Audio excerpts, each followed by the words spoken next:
वरीयता निर्धारण का नया पत्र जारी। जी हाँ दोस्तों, आपने बिल्कुल सही सुना कि वरीयता निर्धारण का नया पत्र जारी हो चुका है।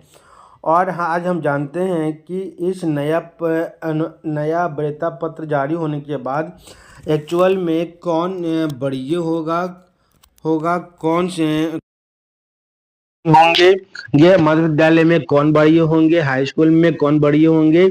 इसके संबंध में आज रोहतास जिला से पत्र जारी हो चुका है और इसमें साफ दिया गया है कि 22/11/2025 के आलोक में आपसी वरीयता निर्धारण हेतु निम्नांकित पत्र जारी किया गया है।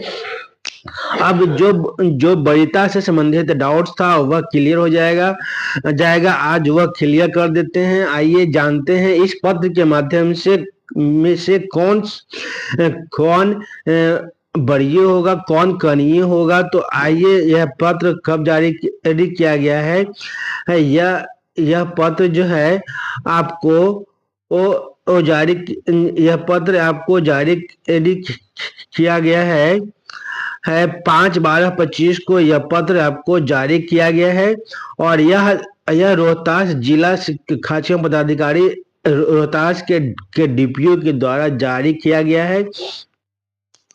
आइए जानते हैं कि कौन विद्यालयों में कौन वरीय होंगे और वरीयता का निर्धारण किस प्रकार से होगा। तो सबसे पहले आइए हम लोग पत्र को देख लेते हैं। यह पत्र निकला है जिला कार्यक्रम पदाधिकारी जिला शिक्षा पदाधिकारी रोहतास के कार्यालय से निकला है और यह माध्यमिक शिक्षा शाखा से निकाला गया है। पत्र में साफ कहा गया है कि जिला शिक्षा विभाग बिहार सरकार की आदेश संख्या 2558 दिनांक 9/9/25 के तहत गठित समिति के द्वारा की गई अनुशंसा के आलोक में सचिव शिक्षा विभाग बिहार पटना के ज्ञापांक 7 प्रो 3/8/25 दिनांक 22/11/25 द्वारा माध्यमिक उच्च माध्यमिक विद्यालयों में स्थानीय निकाय शिक्षक, नियोजित शिक्षक, विशेष शिक्षक एवं विद्यालय अध्यापक की आपसी वरीयता निर्धारण हेतु निम्नांकित आदेश निर्गत किया जाता है। तो आइए जानते हैं कौन वरीय होंगे। माध्यमिक के विद्यालयों में नियोजित वरीय होंगे कि विशिष्ट वरीय होंगे कि विद्यालय अध्यापक वरीय होंगे। ये इसके संबंध में जो कंफ्यूजन है आपस में वह दूर करते हैं। स्पष्ट किया गया कि जिन माध्यमिक उच्च माध्यमिक विद्यालयों में प्रमंडलीय संवर्ग के सहायक शिक्षक जो मननशील संवर्ग के है पदस्थापित होंगे उन्हें स्थानीय निकाय शिक्षक, विशेष शिक्षक एवं विद्यालय अध्यापक से वरीय माना जाएगा। मंडलीय संवर्ग के सहायक शिक्षक अर्थात जो 9300 पे स्केल पे पुराने वेतनमान वाले शिक्षक हैं, जिनका वेतनमान फिलहाल मरण से डाइंग कैडर कर दिया गया है, यदि वे पद स्थापित हैं तो वे शिक्षक, स्थानीय निकाय शिक्षक, विशेष शिक्षक, विद्यालय अध्यापक से वरीय माने जाएंगे। इसी प्रकार प्राथमिक मध्य विद्यालय में भी जिला संवर्ग के सहायक शिक्षक जो डाइंग कैडर हैं पद स्थापित होंगे तो वे स्थानीय निकाय शिक्षक, विशेष शिक्षक एवं विद्यालय अध्यापक से वरीय माने जाएंगे। यानी कि हर हाल में 9300 के पे स्केल वाले असिस्टेंट टीचर आपको वरीय माने जाएंगे, चाहे वह वे प्राइमरी में हो, मिडिल में हो या हाई स्कूल और +2 में हो। ठीक है। अगला है पॉइंट की माध्यमिक उच्च माध्यमिक विद्यालय में प्रमंडलीय संवर्ग के सहायक शिक्षक जो डाइंग कैडर है पद स्थापित नहीं होते हैं। मान लिया जाता है कि जो 9300 के पे स्केल पे पदस्थापित शिक्षक हैं, असिस्टेंट टीचर, वे विद्यालय में पदस्थापित नहीं है तो राज्य उच्च माध्यमिक विद्यालय प्रधानाध्यापक नियुक्ति स्थानांतरण अनुशासनिक कार्रवाई नियमावली संशोधन 23 में प्रधानाध्यापक के पद पर सीधी नियुक्ति हेतु निर्धारित मापदंडों के मानते हुए माध्यमिक उच्च माध्यमिक विद्यालयों में स्थानीय निकाय शिक्षक, विशेष शिक्षक एवं विद्यालय अध्यापक के बीच आवश्यक निम्न का अनुसार किया जाएगा।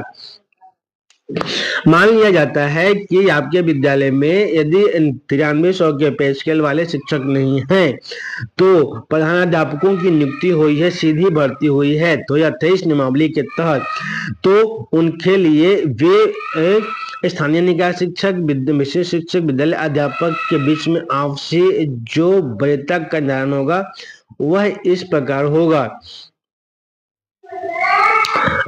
माध्यमिक शिक्षक, विद्यालय अध्यापक को यदि स्थानीय निकाय शिक्षक अथवा विशेष शिक्षक अथवा विद्यालय अध्यापक अथवा निकाय शिक्षक एवं विशेष शिक्षक अथवा स्थानीय निकाय शिक्षक एवं विद्यालय अध्यापक के रूप में न्यूनतम 8 वर्ष का वर्ग 9 से 10 में अध्यापन कार्य का अनुभव हो। यदि इनमें से माध्यमिक शिक्षक या विद्यालय अध्यापक को यदि या स्थानीय निकाय शिक्षक, प्रशिक्षित शिक्षक या विशेष शिक्षक को यदि 8 वर्ष की सेवा, न्यूनतम 8 वर्ष की सेवा 9-10 में अध्यापन कार्य का अनुभव होना चाहिए। यदि इसी प्रकार उच्च माध्यमिक विद्यालय अध्यापक को, स्थानीय निकाय शिक्षक को, विशेष शिक्षक, विद्यालय अध्यापक, निकाय शिक्षक एवं विशेष शिक्षक अथवा निकाय शिक्षक, प्रशिक्षित विद्यालय अध्यापक के रूप में न्यूनतम 4 वर्ष के 11-12 में अध्यापन कार्य का अनुभव होना चाहिए। यदि से माध्यमिक टीजीटी के रूप में है तो 8 वर्ष का अनुभव, और यदि से +2 में है, 11-12 में है तो मिनिमम 4 वर्ष का अनुभव होना चाहिए। उक्त अर्हता वाले माध्यमिक, उच्च माध्यमिक शिक्षक, विद्यालय अध्यापक को विद्यालय के प्रधानाध्यापक का प्रभार दिया जाएगा। यदि उपरोक्त यदि एचएम नहीं है, एचएम की नियुक्ति नहीं हुई है, 9300 के पे स्केल पे वाले शिक्षक नहीं है, तो उपरोक्त 8 वर्ष और 4 वर्ष की का अनुभव रखने वाले शिक्षकों में से माध्यमिक और उच्च माध्यमिक विद्यालय का प्रभार दिया जाएगा। एक ही विद्यालय में यदि उक्त अर्हताधारी माध्यमिक विद्यालय अध्यापक और उच्च माध्यमिक विद्यालय शिक्षक अध्यापक दोनों हो तो माध्यमिक और शिक्षक विद्यालय अध्यापक को प्रधानाध्यापक का प्रभार दिया जाएगा। एक ही विद्यालय में यदि उक्त अर्हताधारी माध्यमिक शिक्षक विद्यालय अध्यापक एवं उच्च माध्यमिक शिक्षक विद्यालय अध्यापक दोनों हो तो वो उच्च माध्यमिक शिक्षक विद्यालय अध्यापक को प्रधानाध्यापक का प्रभार दिया जाएगा। यदि उपरोक्त अर्हता वाले दोनों शिक्षक एक ही विद्यालय में मौजूद हों तो वो उच्च माध्यमिक शिक्षक विद्यालय अध्यापक को विद्यालय के प्रधानाध्यापक का प्रभार दिया जाएगा। एक ही विद्यालय अध्यापक को प्रधानाध्यापक का प्रभार दिया जाएगा। ठीक है। अगली कंडिका कहती है कि उक्त कंडिका में वर्णित मापदंड के अनुसार एक से अधिक शिक्षक होने की स्थिति में आपसी वरीयता का निर्धारण जन्म तिथि के आधार पर किया जाएगा, अर्थात जिनका जन्म तिथि पहले होगा वरीय होंगे। अर्थात कहता है कि यदि दोनों शिक्षक अर्हताधारी हैं, 2 शिक्षक एक ही पोस्ट के अर्हताधारी हैं, तो दोनों में जिनका जन्म तिथि ज्यादा होगा उनको वरीय माना जाएगा और उन्हें प्रधानाध्यापक का प्रभार दिया जाएगा। जन्म तिथि समान होने की स्थिति में अंग्रेजी के शब्दकोश के अनुसार जिस शिक्षक का नाम पहले आएगा वह वरीय होंगे और उन्हें प्रधानाध्यापक का प्रभार दिया जाएगा। यदि जन्म तिथि भी समान हो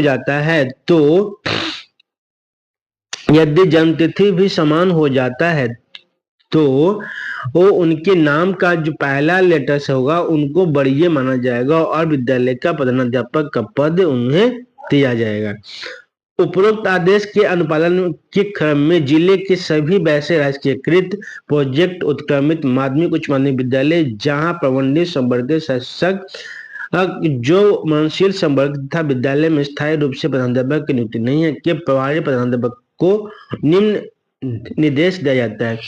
उपरोक्त आदेशों को अनुपालन करने के क्रम में यदि आपके विद्यालय में राजकीयकृत प्रोजेक्ट उच्च माध्यमिक जहां प्रमंडलीय संवर्ग सहायक शिक्षक यानी कि 9300 के पे स्केल वाले शिक्षक नहीं है जो ड्राइंग कैडर है विद्यालय में स्थायी रूप से प्रधानाध्यापक की नियुक्ति नहीं है के प्रभारी प्रधानाध्यापक को और निम्न निर्देश दिया जाता है। उनको निम्न देखा जाता है क्या कि संबंधित विद्यालय में उपरोक्त अंकित कंडिका दो के अनुसार प्रभारी प्रधानाध्यापक प्राधिकृत नहीं होने की दशा में विद्यालय के वरीय शिक्षक को प्रभारी घोषित करने हेतु दिनांक 5/12/25 तक विद्यालय में पदस्थापित सभी शिक्षकों का पत्र के साथ संलग्न प्रपत्र में वरीयता क्रमानुसार स्पष्ट अंकित पदस्थापन विवरणी अधोस्ताक्षरी कार्यालय को उपलब्ध कराया जाए।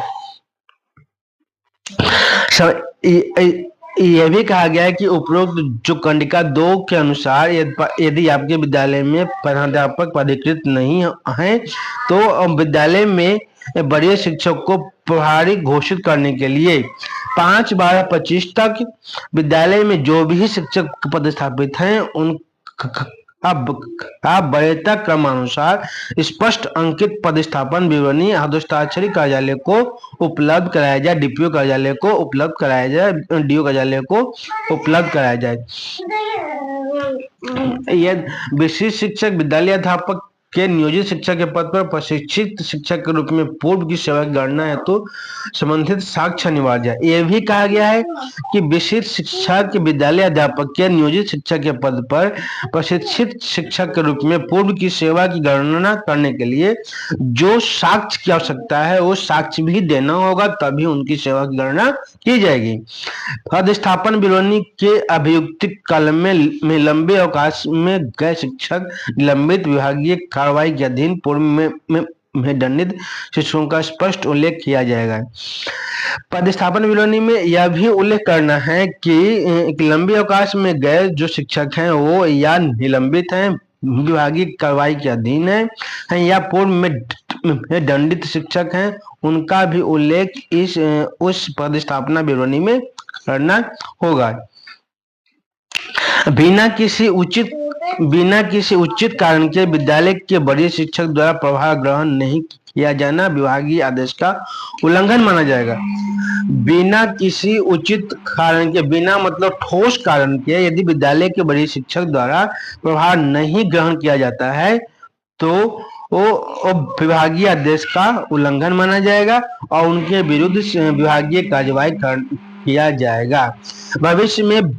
भविष्य में विद्यालय निरीक्षण के क्रम में अथवा किसी माध्यम से इससे संबंधित शिकायत प्राप्त होने के उपरांत जांच में मामला सही पाए जाने पर वर्तमान पदस्थापित प्रभारी प्रधानाध्यापक के विरुद्ध विभागीय नियमानुसार कठोर कार्रवाई की जाएगी। भविष्य में विद्यालय निरीक्षण क्रम में यदि किसी माध्यम से कोई भी शिकायत विभाग को प्राप्त होता है तो जो जांच क्रम में जो यदि मामला सही मिल जाता है तो वर्तमान में जो पदस्थापित प्रभारी प्रधानाध्यापक के विरुद्ध विभागीय अनुसार कठोर कार्रवाई की जाएगी। इस प्रकार आप रोहतास जिला के द्वारा एकदम स्पष्ट रूप से और क्लियरिटी के साथ विद्यालय पदस्थापन विवरणी वरीयता क्रम प्रभार से संबंधित सभी प्रकार के जो डाउट्स थे वे क्लियर कर दिए गए हैं। हर हाल में जो पदस्थापित शिक्षक हैं उनका जो वरीयता क्रम है उसके संबंध में पत्र जारी कर दिया गया है। अब इस पत्र के आने के बाद किसी भी शिक्षक में कोई भी डाउट्स, कोई भी कंफ्यूजन नहीं होना चाहिए। सभी पत्र शिक्षक समझ गए होंगे कि कौन वरीय है कौन कनीय है, और यदि ऐसा अभी भी कंफ्यूजन है तो आप पत्र का अध्ययन कर लीजिए, वीडियो देख लीजिए, आपकी कंफ्यूजन दूर हो जाएगी। चलिए, आपको वीडियो अच्छा लगा हो तो लाइक कीजिएगा, कमेंट कीजिएगा, सब्सक्राइब कीजिए, अधिक से अधिक शेयर कीजिएगा। आप मेरा वीडियो फेसबुक पर देख रहे हैं तो फॉलो कर लीजिएगा और यदि यूट्यूब पर देख रहे हैं तो सब्सक्राइब कर लीजिएगा। आप देख रहे थे कौशल ब्लॉग।